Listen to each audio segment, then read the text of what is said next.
Hello everyone, this is the follow-up to my Rock Band Unplugged video from a couple days ago. We're going to be doing an amazing exploit today and going over the DLC installation real quick one more time. I'm going to go in here and I have the DLC for Rock Band Unplugged right in this folder. And I could literally just copy and paste or cut and paste as is. I'm going to cut and paste it. Go back to the drive, RetroArch, saves, PSP, game, put it right here. And once that's done, I simply boot up the system with the drive, which I'm going to do right now. I'm going to test this baby out. And some of you might have tested the game before and had issues with performance and speed. I'm going to show you something very, very interesting today. Hello everyone, this is a little bit of a follow-up to my Rock Band Unplugged video from a few days ago, and many of you who've known me in real life and I've seen some of the stuff I demonstrate in videos wonder how I'm able to pull off and do some of the stuff that I do, which seems quite amazing. Part of it is the fact that I have Asperger's, which is a higher functioning form of autism, which goes in conjunction with many, many traits such as sensitivity to light, sound, smells, determination, being stubborn, hyper-focused activity, etc., etc. I mean, I always have sunglasses and hearing protection. Peaches bother me, some air fresheners and candles bother me. It is what it is. But we're playing the Japan equivalent of Adventure Survivability right now called Mad City, and this is knowledge that Kevin from the great show Captain N could have utilized because this game was his, the thorn in his side. It was the hardest game for him to play in the cartoon series. Great show. But, we're playing the Japan version, which is far easier than the United States version because they were unable to run games in Japan, so they were able to have more approachable difficulty. Whereas in the United States, basically they could run games and they didn't want to put out their hard-earned development dollars, have somebody run the game, beat it, and never play it again. But we could punch, we could kick, we could jump kick, we could button mash like a Tekken Soul Calibur, go fight enemies, bam, bam, bam, bam, bam, button mash, button mash, button mash, button mash, button mash, button mash, button mash, button mash, button mash. Or we can just do this. Stand on enemy, and analyze their AI, and look, the enemy's not hitting me at all. But I can walk a couple pixels out of the way.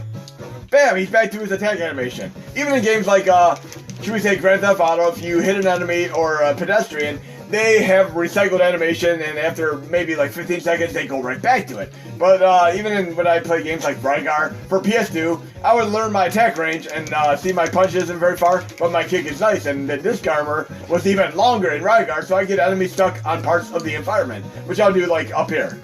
Let's get this guy right here. He's right on me. He's not hurting me at all. But watch what happens when I go to this tree over here. Bam, bam, bam, bam. Get him stuck. My range is pretty nice there. He can't really hit me at all. Look at that. That is so awesome.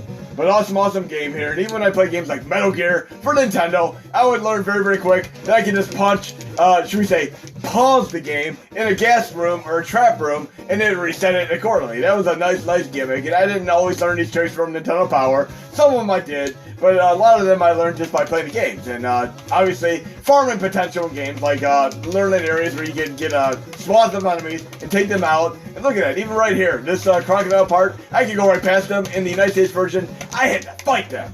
But let's try doing a little bit more analysis of AI here. Can we get any more enemies stuck on the environment? Oh, look at that guy stuck. That's hilarious. But he kicked me. He has a kick animation. We'll just stand on top of him so he can't hurt me, though. And look at this guy. What is he going to do? Oh, no. Let's just follow his animation there. Do a couple jump kicks.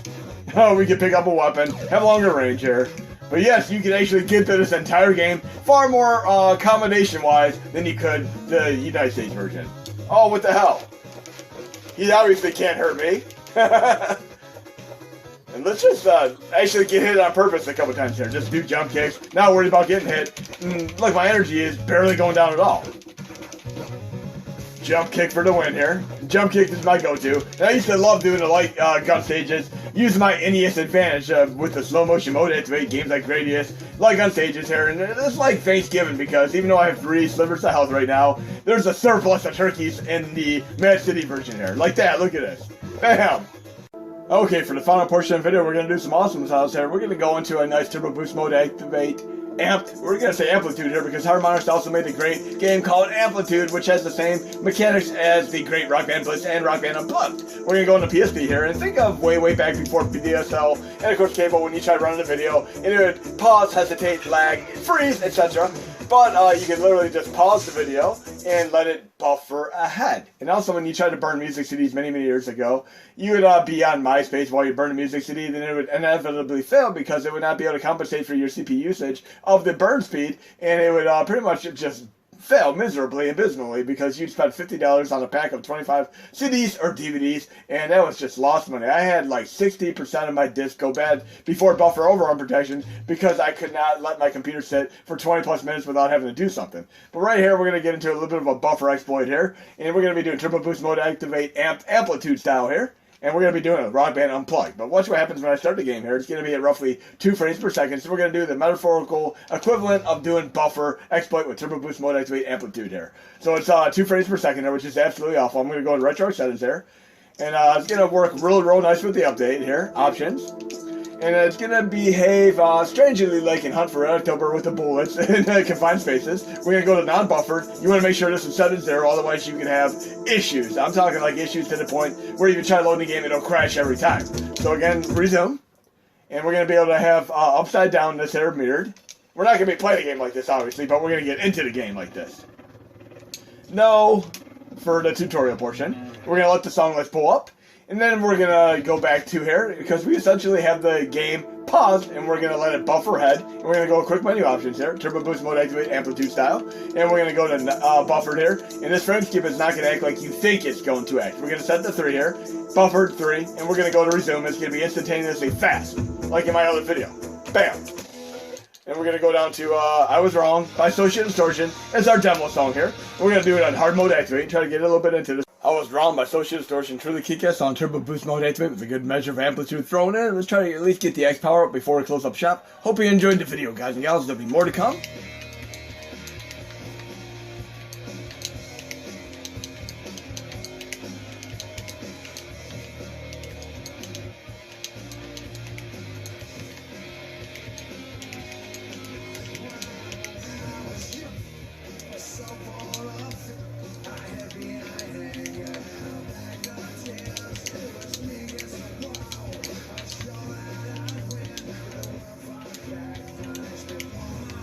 Power up.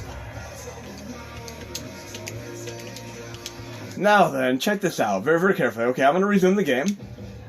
It's running fine, but I'm going to go into retro settings here, quick menu options, and we're going to deactivate the turbo boost mode activate amplitude. Just check it out. We're going to go back to change anything. Change this to 2. Just watch what happens. It's going to instantly kill the memory, and it'll be back to the way it normally ran. You ready? Game is completely broken again. I mean, yes, we pretty much could lock and load the memory into place, but we're going to go back to default here. Change it back to 0, buffered, and we're going to go low content for our final game. And we'll do OutRun. And again, OutRun's going to be running fine with the release, but I'm going to show you pretty much the process of the turbo boost mode activate with amplitude thrown in for good measure. It's a final demonstration here. And again, I love this game. The only problem is that the Ferrari license has caused versions of this to be removed from digital release over the years, so you kind of have to have hard copies of this. I mean, this was actually downloadable on PS3 for a while, but then they removed it due to the licensing issues of the Ferrari. But let's check this out per normal here. Again, we're at set to 0, single player, OutRun mode, OutRun 2SP. We'll make sure we pick a song that actually has some lyrics in it. Night Flight. And then we're going to load the game up. And it's going to run god-awful here. Like really bad. I'm going to turn the volume just a tad. Okay?